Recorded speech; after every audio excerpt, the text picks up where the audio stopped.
Hello and welcome to this Business New Zealand update for Wednesday the 2nd of March. I'm Grant Walker and I'm joined today by Business New Zealand Director of Advocacy, Catherine Beard. Catherine, nice to see you.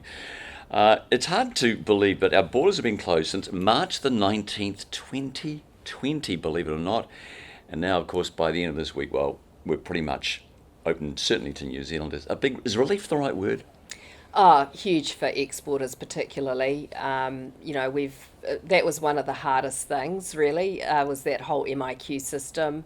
I mean, we obviously all heard about the distressed Kiwis that were struggling to get home, but for business travel, it was absolutely strangulated, really. And while you could sort of cope with that when the rest of the world was in a similar situation, as the rest of the world began to get back into physical face-to-face meetings, really did start to impact on our exporters. So yeah, that will be huge.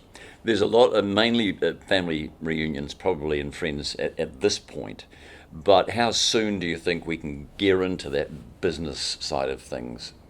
Well, look, the business people will be out there actually already doing it. The main constraint for them was they had no predictability about being able to get people back into New Zealand. So they were never prevented from leaving. Leaving wasn't the problem, it was getting back. So I imagine that there'll be lots of activity. They would have, as soon as that MIQ requirement went, they will be out there reconnecting.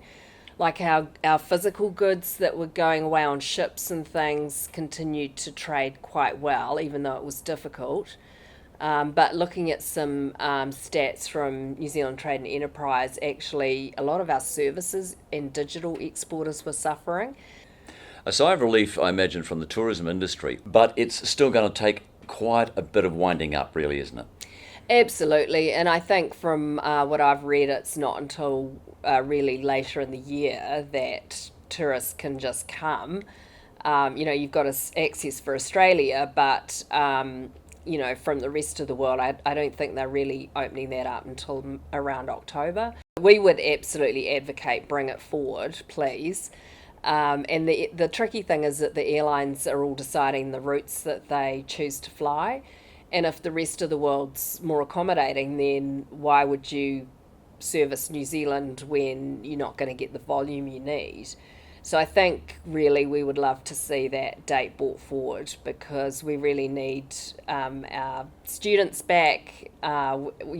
Tourism was a huge export earner, like the biggest. So we really need to get that happening again, particularly given all our businesses are suffering through, just domestic COVID-related issues at the moment. And not enough workers, of course, and a lot of those seasonal workers will now be coming in, so there'll be relief there. We've got the kiwi fruit industry, for example.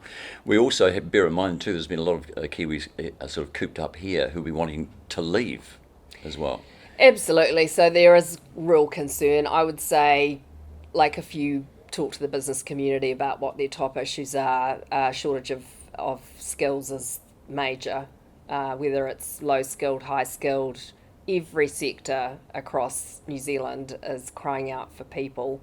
So really, that's another reason why we've got to put out the welcome sign. And at the moment, like you say, we'll have Kiwis leaving for their OE and sick of being cooped up in New Zealand. And in some instances, better money, for example, across the Tasman. Absolutely. All right, what else do we need to happen around the border from here? Well, we need some really clear decisions taken about when that can happen in terms of international travellers being able to come here freely. I think we're dropping self-isolation, which is great because that's very unattractive to tourists. No one's going to come halfway around the world and, spend your first week in a half hotel. their holiday in a hotel. Wherever. Yeah, so really what everybody needs is a firm date. Can we bring that forward? All right, let's move on to, we've got an FTA. It's been agreed with the UK and possibly the European Union shortly. But what does it mean in terms of our exports? Oh, look, fantastic to get that across the line, particularly in these tough times. That's a real ray of sunshine. The UK is a really important market. I think it's number 7 right now, and potentially this FTA could mean that there's 50% increase in our exports to that country. It's a wealthy country. It's a sophisticated consumer wanting quality products. That's what we do.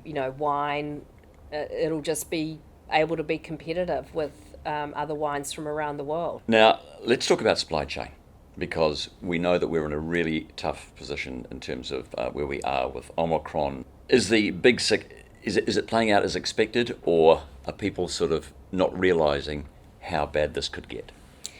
Yeah, look, I think I've read in the media that our R rate for infection is amongst the highest in the world, and per capita it's absolutely up there. So unquestionably, this is going to be tough, probably a tough month, I would say. And we've seen reports in the media today that New Zealand couriers are only delivering critical items into Auckland. They've got half their workforce down, I think. So, Yeah, 50% of the workforce down and count down 1,000 staff out.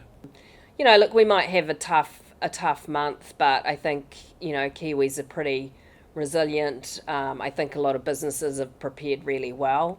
They've seen this coming. A lot of them have ordered their rat tests in as soon as they were able to. A lot of them are doing split shifts. What are your words, do you think, over the next sort of 4 to 6 weeks? What's the message that you want to get across? It's not a command and control situation. It can't be. You have to devolve responsibility to the people that can manage the risk the best, and that's the business people who know their staff, know what they need to do, know their processes, and I'm sure they're all doing their best. Catherine Beard, thank you. Thank you.